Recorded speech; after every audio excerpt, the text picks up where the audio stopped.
Ready.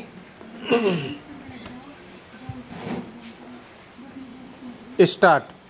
सभापति महोदय, मुझे अपने विशिष्ट अतिथियों का स्वागत करते हुए अत्यंत प्रसन्नता हो रही है। मुझे भी फ्रांस और फ्रांसीसी संस्कृति के प्रति आदर और प्यार है। कोई भी ऐसा समागम अभिनंदनीय है जो दोनों देशों के बीच संबंधों को सुदृढ़ करे और फलदायक हो। यह मालूम करना कठिन है कि कुछ क्षणों में भारत के बारे में क्या कुछ कहा जा सकता है।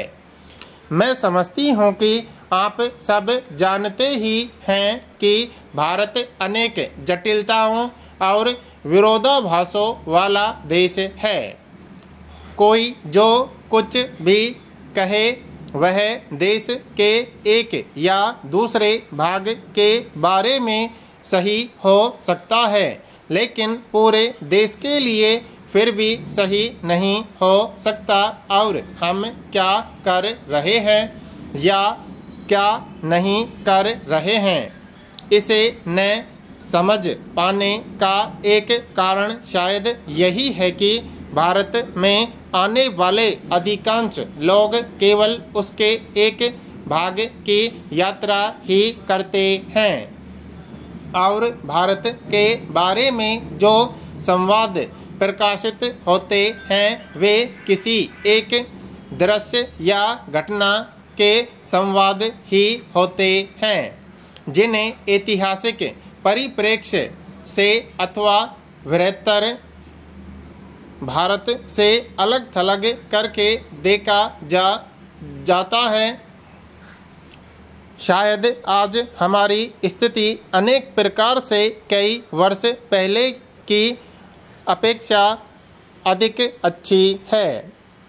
आर्थिक स्थिति पहले की तुलना में अधिक उत्साहजनक है। हमारी कृषि की उपज उल्लेखनीय रही है और प्राय प्रत्येक दिशा में प्रगति के चिन्ह दृष्टिगोचर हो रहे हैं।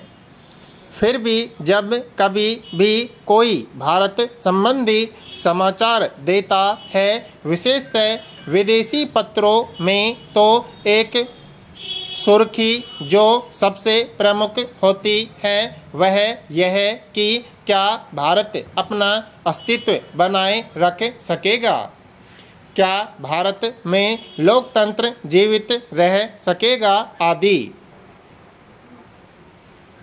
कुछ समय पूर्व एक अमेरिकी स्तंभ लेखक ने लिखा था, विश्व के सभी देशों में भारत ही एक ऐसा देश है जिसके बारे में ऐसा प्रश्न लगातार उठाया जाता है। भारत ही एक ऐसा देश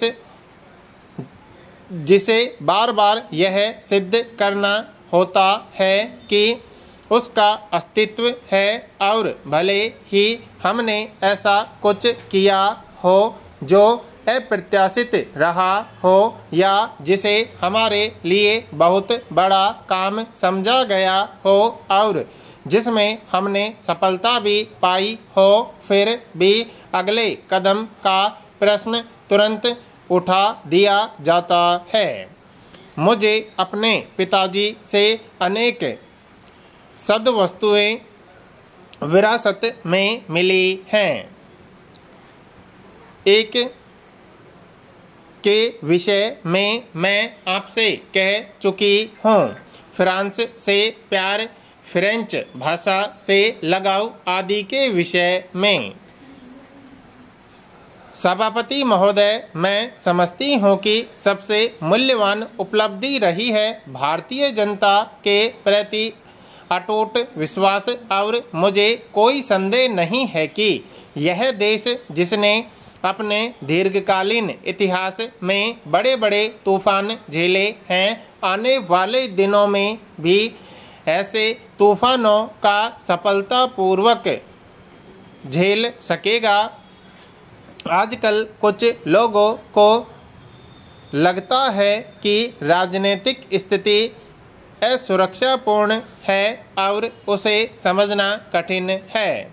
लेकिन सच तो यह है कि मुझे ऐसा बिल्कुल नहीं लगता। हाल में जो हुआ है उसकी तैयारी कई वर्ष पहले से हो रही थी।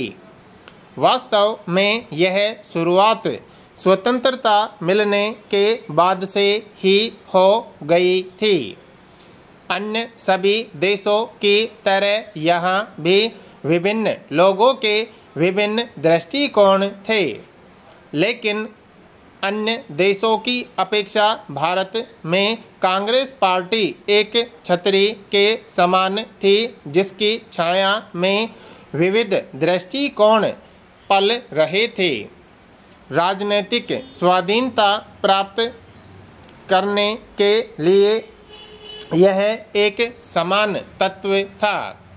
स्वाधीनता से पहले से भी कार्य और विचार की विभिन्न धाराएं थी और विभिन्न समूह थे, लेकिन स्वतंत्रता के बाद उनमें और अधिक तेजी आ गई।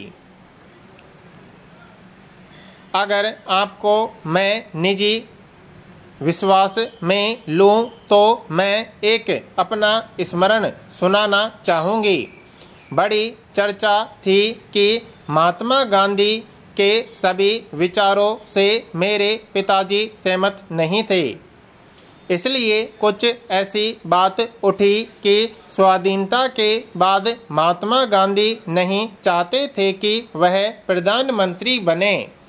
मैंने यह अफवाह सुनी और मैंने महात्मा गांधी के पास जाकर कहा, अगर आप नहीं चाहते कि वह प्रधानमंत्री हों तो आपको यह बात खुले तौर पर कहनी चाहिए और मैं सोचती हूँ कि उन्हें तुरंत त्यागपत्र दे देना चाहिए, क्योंकि इस अवसर पर किसी ऐसे ही व्यक्ति को प्रधानमंत्री होना चाहिए जिसे आप चाहते हों।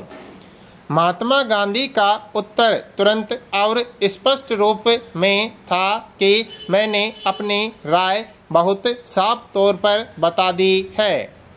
मैंने कहा कि मैं नहीं सोचता कि कोई अन्य इस समय प्रधानमंत्री हो सकता है, लेकिन अगर मैं ऐसा नहीं भी सोचता तब भी मुझे न तो अधिकार है न शक्ति कि मैं कोई परिवर्तन करूं, क्योंकि यह जनता का चुनाव है और यद्यपि जनता बहुत कुछ वह सुनेगी जो मैं कहूँगा, लेकिन मुझे संदेह है कि अगर मैं तुम्हारे पिताजी के विरुद्ध कुछ कहूँ तो उसे वह सुनेगी। ऐसी बातें तो होती ही रहेंगी और मुझे उनकी चिंता नहीं करनी